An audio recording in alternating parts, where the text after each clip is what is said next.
नमस्कार बंधुरा आज के आमी रान्ना करब सजने फुल और एखाने एक बड़ो साइजेर पेঁয়াজ एक छोट्टो आलू और कटा लंका आमी केटे निয়েছি নিয়ে सब কিছু ভালো করে ধুয়ে নিয়েছি। এই কড়াই বসিয়ে দিয়েছি, কড়াইতে আমি তেল দিয়ে দিচ্ছি, শুকনো লঙ্কা আর কালো জিরে ফোড়ন দিয়ে দিলাম। তেলটা গরম হয়ে গেছে আমি এবার পেঁয়াজ আর আলু কুচানো দিয়ে দিচ্ছি।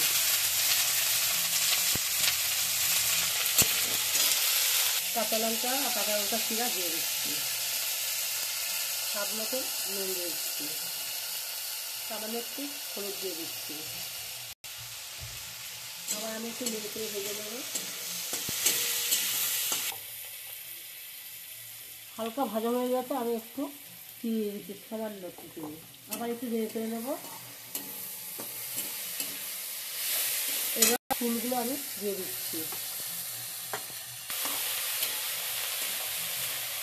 আমি একটু নেড়ে চেড়ে একটু চাপা দিয়ে দিচ্ছি হালকা দিকে ফুলগুলো সিদ্ধ হওয়ার জন্য। পেঁয়াজ আলু দিয়ে সজনে ফুল ভাজা হবে, নিজের জন্য একটু চাপা দিয়ে দিলাম হালকা।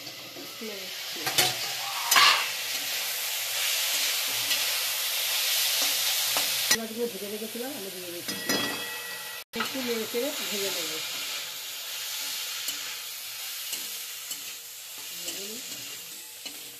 চিংড়ি মাছ আলু পেঁয়াজ দিয়ে সজনে ফুল আমার প্রায় ভাজা হয়ে এসছে, আর একটু আমি নেড়ে চেড়ে নিই। আপনারা এইভাবে রান্না করে খাবেন, খুবই ভালো লাগবে। এবং আমার রান্না দেখে যদি আপনাদের ভালো লাগে তাহলে আপনারা একটা লাইক সাবস্ক্রাইবার করবেন। আমি আর একটু নেড়ে চেড়ে রান্না করে নিই। সজনে ফুল ভাজা হয়ে গেছে, এবার আমি নামিয়ে নিচ্ছি। সবাই আমার সঙ্গে থাকবেন। কালকে আবার দেখা হবে ঠাকুমার রান্নাঘরে। বাই, আমি আসছি।